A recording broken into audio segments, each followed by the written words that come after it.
रवैनी 53। महादेव मुनि अंत न पाया, उमा सहित उन जनों गंवाया। उन्हों ते सिद्ध साधक होई, मन निश्चय को कैसे कोई। जब लग तन में आहे सोई, तब लग चेत न देखे कोई। तब चेती हो जब तज हो प्राणा, भया आयान तब मन पछताना। इतना सुनत निकट चली आई, मन का विकार न छूटे भाई। तीन लोक मुआ कौवाए के, छूट न काहू की आस। एक अंधेरे जग खाया, सबका भया निपात। महादेव मुनि अंत न पाया, उमा सहित उन जन्म गमाया। काशी महादेव की नगरी, उसी नगरी में रह करके कबीर साहब कह रहे हैं,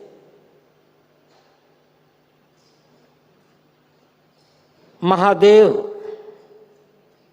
मुनि बनकर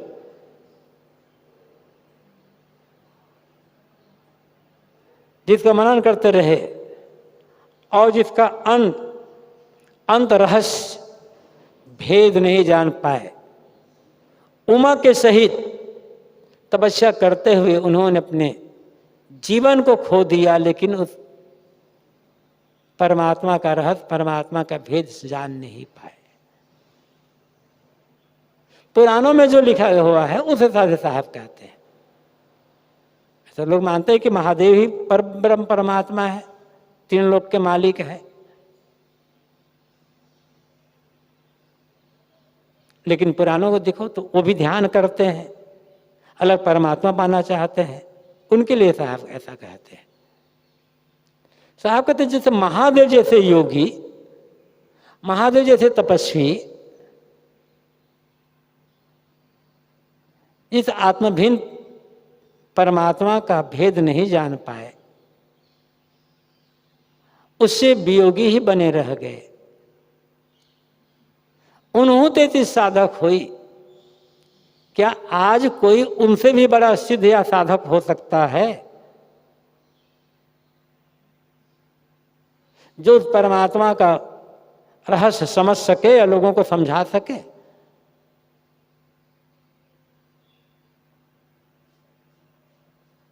जब महादेव जैसे महायोगी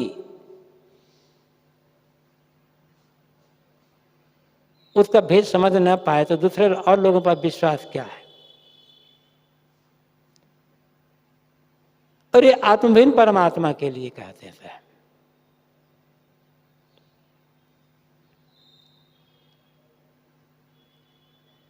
आत्मभिन्न परमात्मा का कुछ भी कह लो, उसका पूरा रहस्य जानते। इसीलिए शास्त्रों में, उपनिषदों में, वेदों में उसको नेति नेति कह दिया गया है। नेति न इति, इतना ही नहीं, उसका वर्णन हो नहीं सकता। ऋषि ने जो कहा है, न तत् चक्षुर गच्छति न वाग गच्छति नो मनो न विद्मो न विजानीमो। न वहाँ आंखें पहुँचती है, न वाणी पहुँचती है, न मन पहुँचता है, उसे जाना नहीं जा सकता।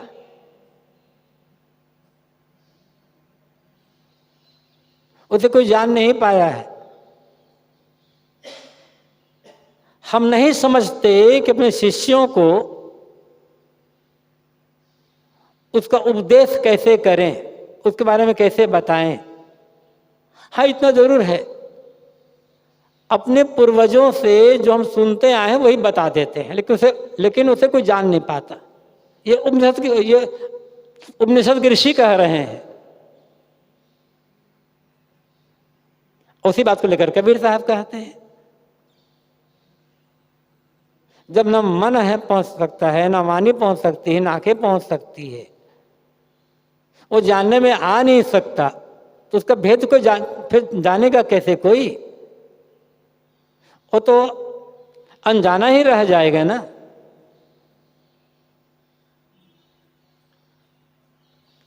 उन्होंने ऐसे साधक है, साहब कहते हैं क्या कोई महादेव जी से भी बड़ा साधक सिद्ध हो सकता है? मन निश्चय को कैसे कोई, किसी के मन में उसके बारे में पूरा पूरा निश्चय कैसे हो सकता है? कौन कह सकता नहीं ये इतना ही है, इससे अलावा नहीं, जो हम मार रहे हैं वही सच। दावा तो सब कर रहे हैं, लेकिन सबका दावा अलग अलग है, तो अलग अलग ही होगा, क्योंकि अवधारणा है मन की, कल्पना है, और कल्पनाओं में अंतर रहेगा ही रहेगा, एकरूपता नहीं हो सकती वहां पर। उसका रहस्य पूरा पूरा कोई जान नहीं सकता है। अब साहब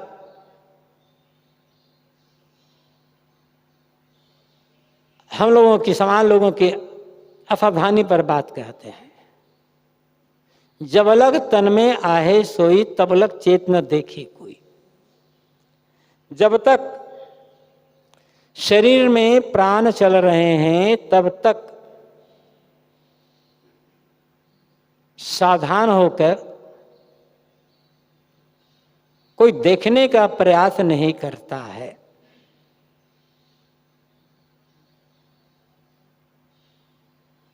यह चेतना और देखना दो शब्द है।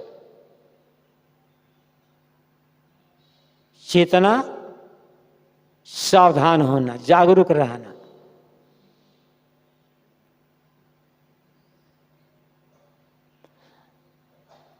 असावधानी में जीवन बीत रहा है। हम सावधान कहाँ हैं? जो करना चाहिए नहीं कर पा रहे हैं, जो देखना चाहिए नहीं देख पा रहे हैं। बहुत कुछ जीवन में गलत हो रहा है। इसीलिए मन चंचल बना हुआ है। हर आदमी को अहंकार है कि हम तो सावधान हैं,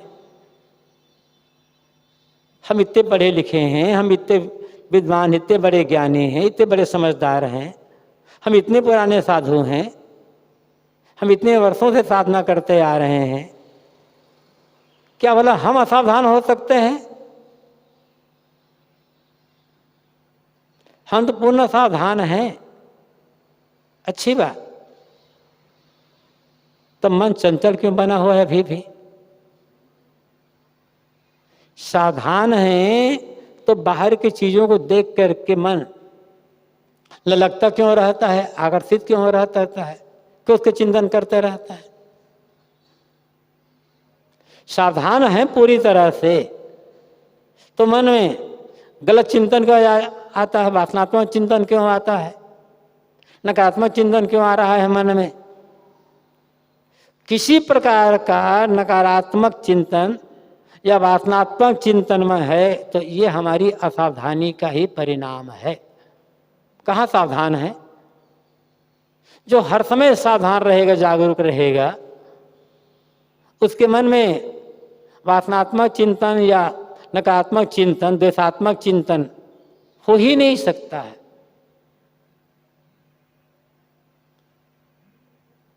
मान लिया गया इस प्रकार की बातें सोचना तो ये मन का स्वभाव है, ये सारी बातें तो मन में आएगी ही। ये असावधानी का लक्षण है।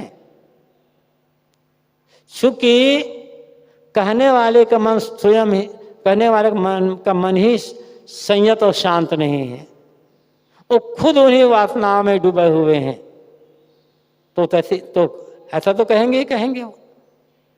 तो चेतना, हर समय जागरूक रहना, होशवास में जीना, सावधान रहना, इस चेतना है।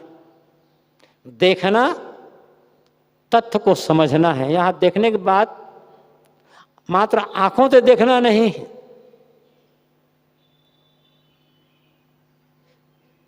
कि जो बाहर की चीजों को देख रहे हैं। देखने का मतलब है वस्तु तथ्य को समझना, शरीर संसार की वास्तविकता को, अपने आत्मा की वास्तविकता को अच्छी तरह से समझ लेना, ये देखना है।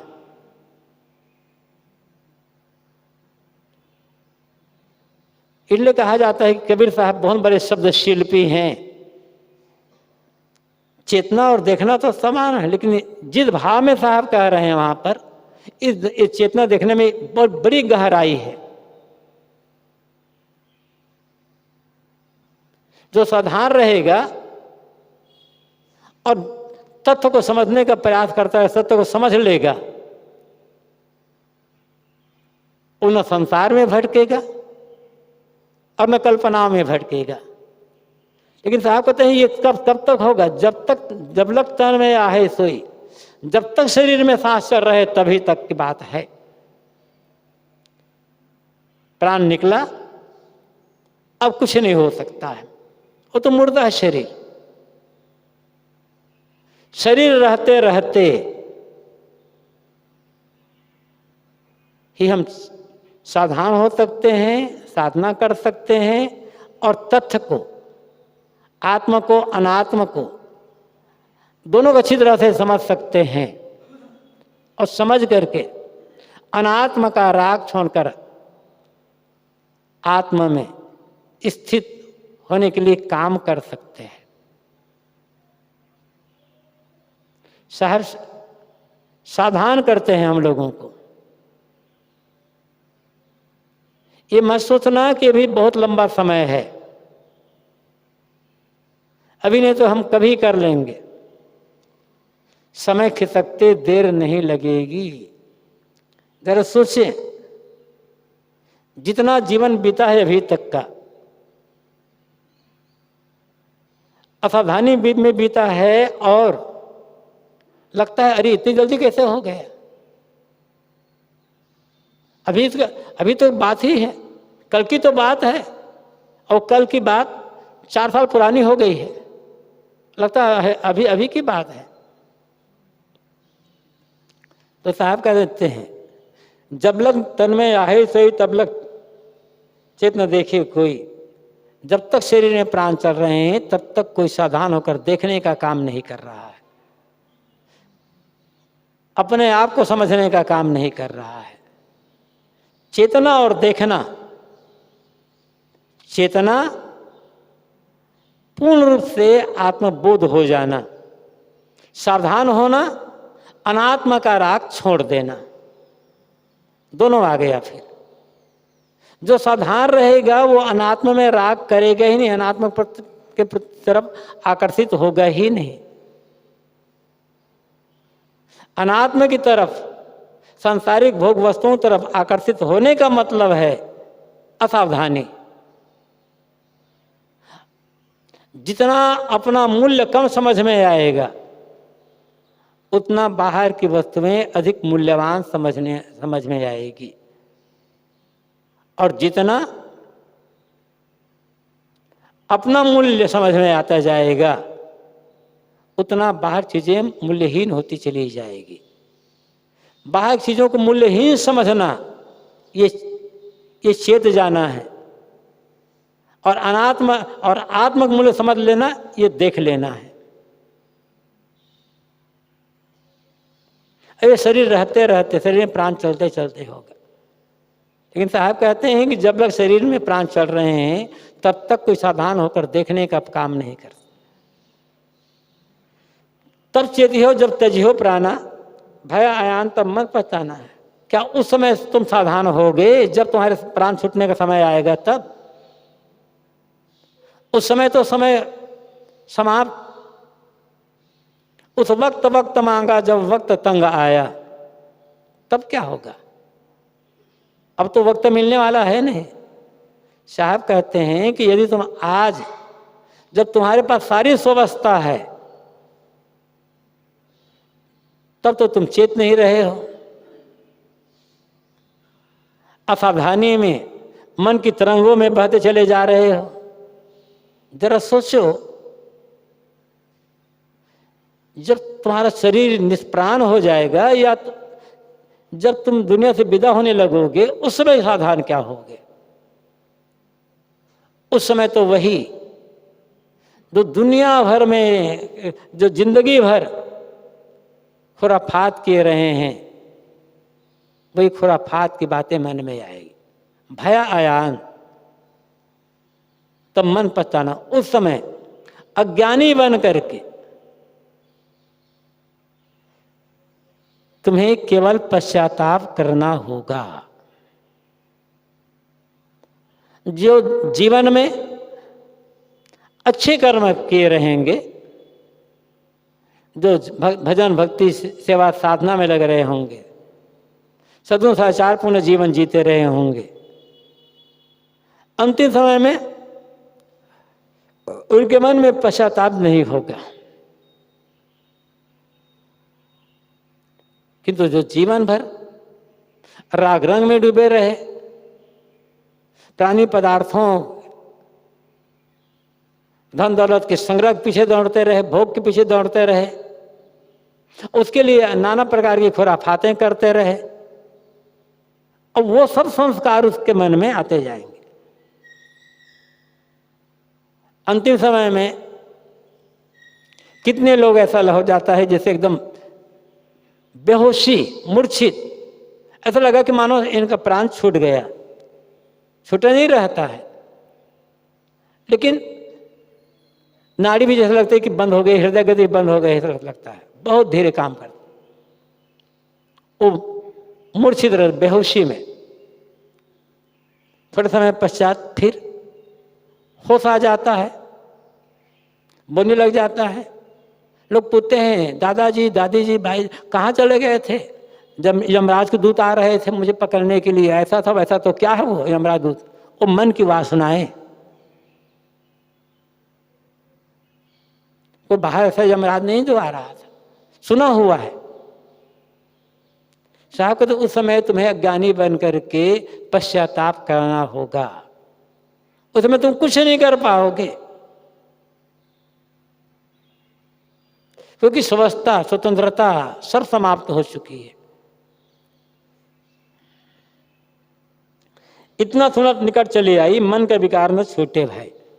इतना सुनते हुए भी, मतलब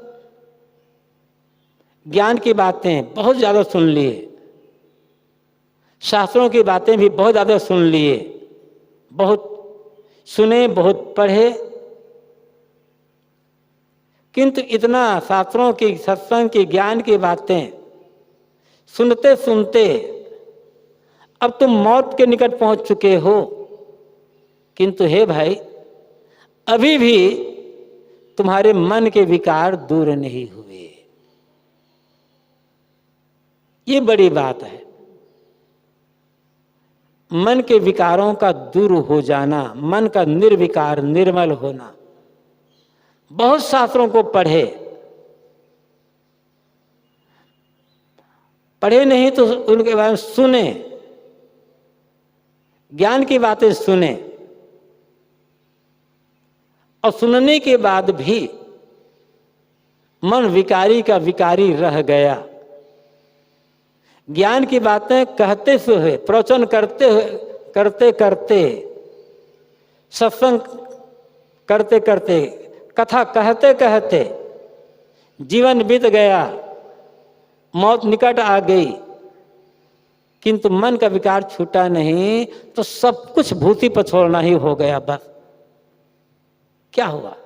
बालू छानते रह गए, कुछ मिला कुछ नहीं। कम पढ़े, कम सुने, कम बोले,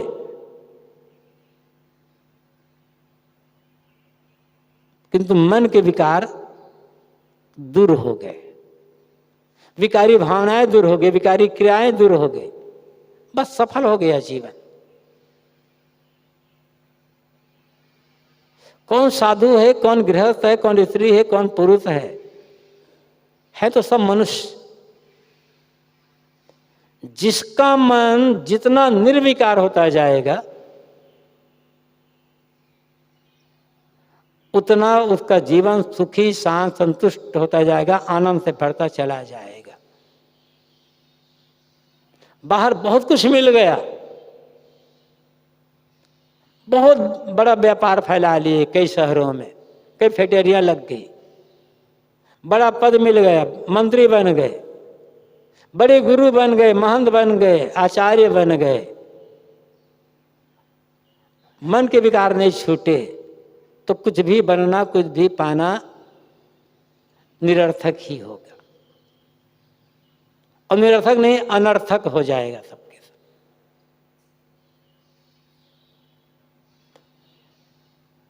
असली कमाई जीवन की जो कमाई को पा करके सारा दुख खत्म हो जाएगा वह है मन के विकारों का छूटकर मन को निर्मल निर्विकार हो जाना।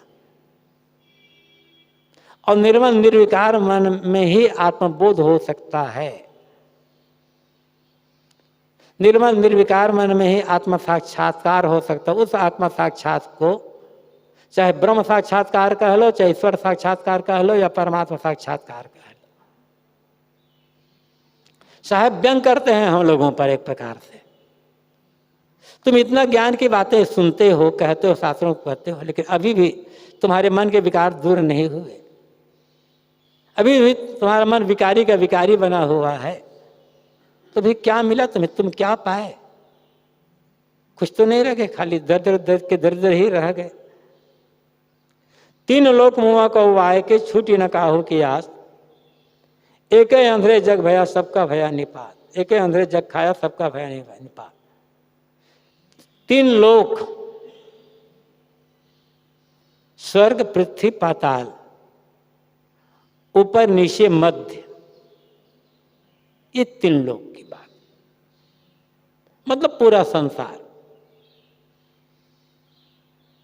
इसमें भी तीन लोक, रजोगुनी सतोगुनी तमोगुनी, ये तीन प्रकार के मनुष्य दुनिया में जितने मनुष्य हैं इनमें से बस यही है, या तो कोई रजोगुनी है अधिक, कोई तमोगुनी है, कोई सतोगुनी है। ये मानो तीन लोग हैं, क्योंकि मनुष्य के अलावा जो प्राणी है वो तो समझ नहीं सकते, उनमें विवेक समझने की शक्ति है नहीं, समझ सकते मनुष्य के पास है साहब होते। लेकिन तीन लोग सबको वो आ रहे हैं। जैसे आदमी सपना देखता है तो सपना देखते देखते कुछ लोग बोलने लग जाते हैं, देख रहे हैं सपना किंतु सपना में बोलते हैं, इसको कहा जाता है कौवाना। नींद लगी है अब मन में बड़बड़ बड़बड़ चल रहा है, आवाज बाहर आ रही है, इसे कहा जाता है कौवाना। कोई सपना देख रहा है, बहुत प्यारा मित्र मिल गया, बहुत धन दौलत में बड़े पद प्रतिष्ठा मिल गई, दुनिया की सारी भोग में मिल गई, आनंद से आदमी विभोर हो गया। और उस आनंद में जब विभोर हो गया तो मुंह से आवाज निकलने लग गई, खुशी की आवाज, और जागे तब सब गायब। इसके विपरीत कोई भयंकर संकट में पड़ गया, भयंकर दुख आ गया, भारी दुख,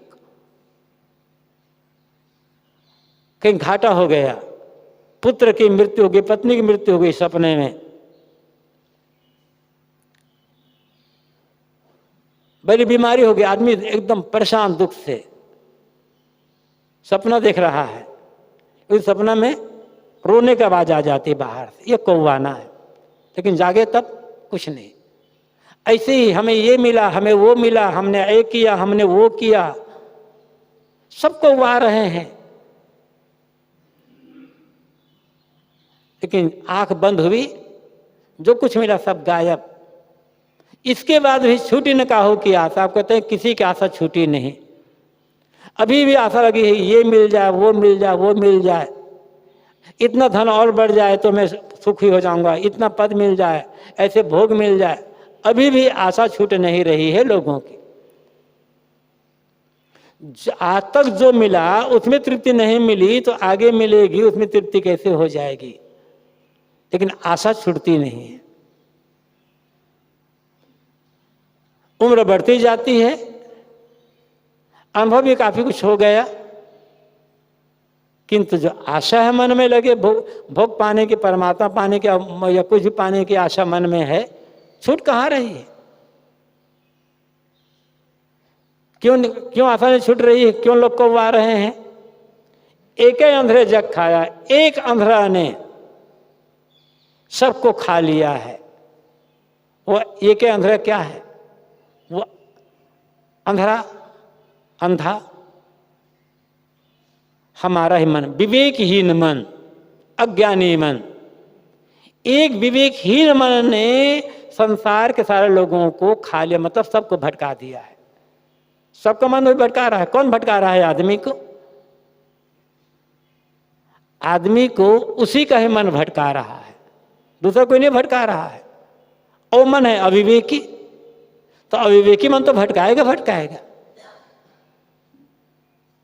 और मन जितना अविवेकी होगा उतना बाहर से कुछ पाने की आशा रहेगी, और वो आदमी कौवाता रहेगा उसको लेकर के। कुछ जो मिला उसको उसकी याद में, जो नहीं मिला उसकी याद में। उसकी प्रशंसा भी करते रहना, उसके नहीं मिला उसकी शिकायत भी करते रहना, ये सब कौवाना ही तो है। कहाँ छूट रहा है? सबका भया निपासा। आप कहते ही इस अविवेकी मन के चक्कर में पड़ करके सबका निपास हो गया, सबका पतन हो गया, सब दुख के सागर में गिरते चले गए।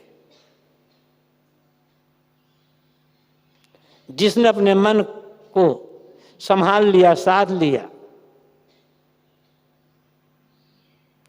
मन को बाहर भटकने से छोड़ दिया, जिन्होंने अपने मन को विवेक विचार में लगा लिया, उसी का पतन बंद हो गया। वो पतित नहीं हो सकता, ऊपर से चले जाएगा। और जो मन की चंचलता में बह रहा है, मन के पीछे दौड़ रहा है, मन को तृप्त करने में लगा हुआ है, सबका पतन ही होना है। अंत में पतन होना क्या है? दुख के सागर में हमेशा डूबते रहना, हमेशा अशांत, अतृप्त, दुखी बने रहना, यही पतन होना है। तो बाहर से कुछ भी पाने की जो आशा रहे होगी, उस आशाओं के पीछे दौड़ने वाला आदमी कभी स्वस्थ नहीं हो सकता। उसका मन अस्वस्थ ही बना रहेगा। और मन अस्वस्थ है तो फिर जीवन में सुख शांति की बात ही नहीं है। इसलिए साहब कहते हैं, शरीर रहते रहते, शरीर स्वस्थ रहते हुए, स्वस्थ होते होते सावधान हो जाओ, और सावधान होकर तथ्य बोध प्राप्त करो, तब तुम्हारा भटकना बंद हो जाएगा।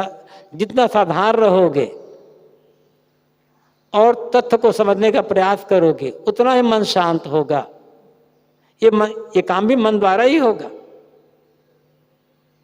और उतना ही आदमी पतन से बच करके कल्याण की तरफ, मोक्ष की तरफ बढ़ सकेगा। सावधान होना, चेतना और देखना, ये दो हमारे लिए मानो एक मूल मंत्र है। हर समय मन पर निगरानी रखना और अपने आत्मा का, अपने स्वरूप का चिंतन करते रहना। जो ऐसा कर लेगा वो पतन से बच जाएगा, उसी का कल्याण होगा, वह दुखों से सदा के लिए छुटकारा पा जाएगा, सदैव के लिए कृतार्थ हो जाएगा।